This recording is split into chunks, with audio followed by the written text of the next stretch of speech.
Bienvenue à toutes et à tous sur Pourquoi les Espagnols sont comme ça, le podcast qui en moins de 10 minutes vous apporte un peu de culture générale sur l'histoire de l'Espagne.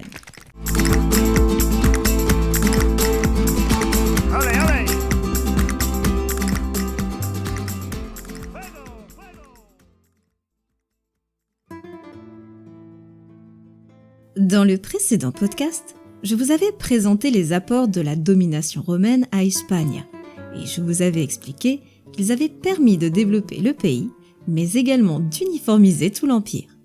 Dans ce 8e épisode, je vais vous présenter la crise du IIIe siècle.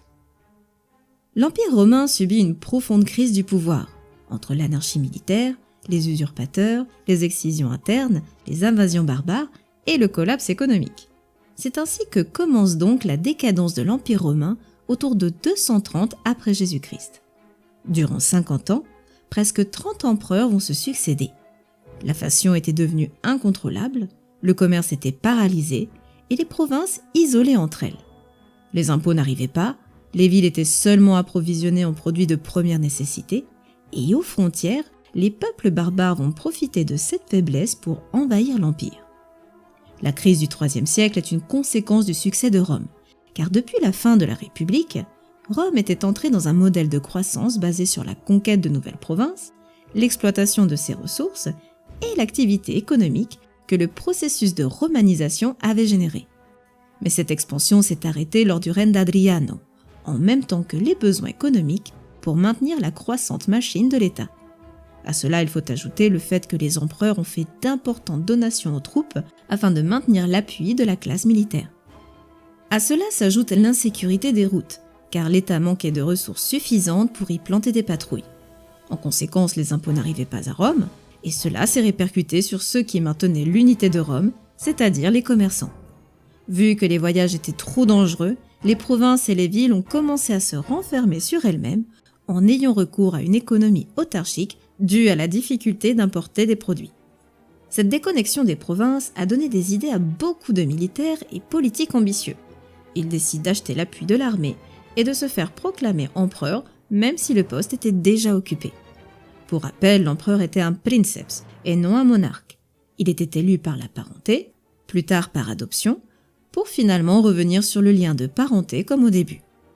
Lorsque l'empereur Alejandro Severo est assassiné en 235, il n'avait aucun héritier naturel ou adopté.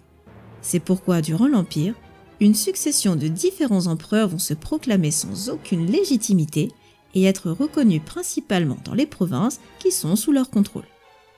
Par exemple, entre 249 et 251 après Jésus-Christ, Décio, un empereur romain proclamé par ses troupes, après avoir décimé une rébellion à Moesia, a tenté de renforcer l'État romain et sa religion, entraînant la persécution de plusieurs chrétiens durant son règne.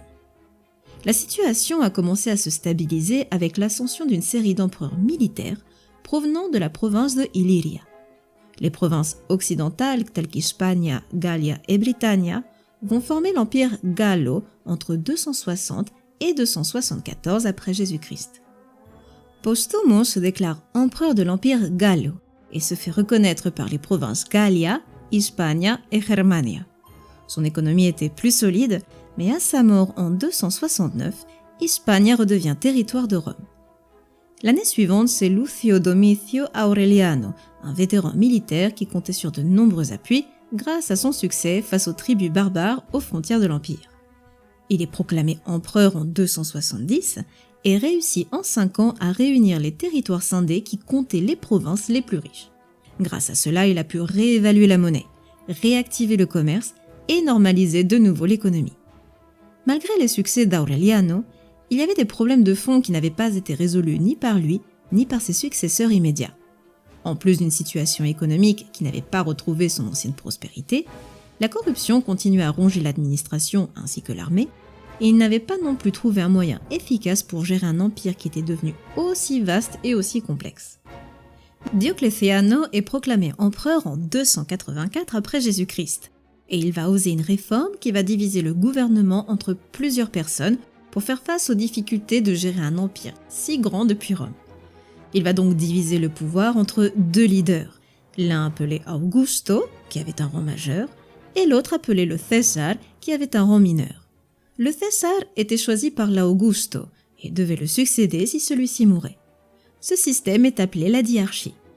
L'objectif était de terminer avec les conflits pour la succession et ainsi diminuer le risque de rébellion. Lorsqu'il réorganise la politique du territoire de l'Empire romain, il va créer la Diócesis de Hispania, appelée Diócesis Hispaniarum, qui comprend également Mauretania Tingitana, qui concerne le nord du Maroc et de l'Algérie. Cependant, la complexe gestion de l'Empire emmène Dioclétiano à réformer une fois de plus le système en 293, en mettant à la tête 2 Augustes et 2 Césars, et ainsi passer à ce qu'on appelle une tétrarchie. La réforme divise le pouvoir ainsi que le territoire. Les provinces sont divisées en 12 diocèses, divisés eux-mêmes en 4 juridictions. 2 d'entre elles furent données aux Augustes et les 2 autres aux Césars. Le but de la réforme était de gérer de manière plus efficace le gouvernement et la défense des frontières, en faisant en sorte que chaque gouvernant s'occupe d'un territoire plus réduit. Hispania faisait partie de la préfecture de l'Auguste Maximiano. Il faut souligner que sous la tétrarchie formée par les Augusto, Diocletiano et Maximiano, ainsi que les Césars Galerio et Constancio, il eut une grande persécution contre les chrétiens qui va durer jusqu'à l'édit de Milan. D'une part parce que les chrétiens étaient perçus comme une société secrète, mais surtout parce qu'ils se maintenaient à l'écart de la société romaine. Il eut alors une série d'édits pour abolir les droits légaux des chrétiens, exiger l'accomplissement des pratiques religieuses traditionnelles et ordonner aux clercs et aux habitants la réalisation de sacrifices aux dieux. Beaucoup de chrétiens furent tués à Hispania, se convertissant alors en martyrs, comme ce fut le cas de los Mártires de Zaragoza, pour ne citer qu'un exemple parmi tant d'autres. Le système tétrarchique qui ressemble au fédéralisme ne dure cependant que 30 ans, car la tentation de prendre le pouvoir de ses voisins était trop grande, et lorsque Dioclétiano meurt, les guerres civiles ont de nouveau recommencé. Finalement, c'est Constantino el Grande qui va vaincre progressivement tous les autres et réunir de nouveau le pouvoir impérial sous une seule et même autorité en 326 après Jésus-Christ.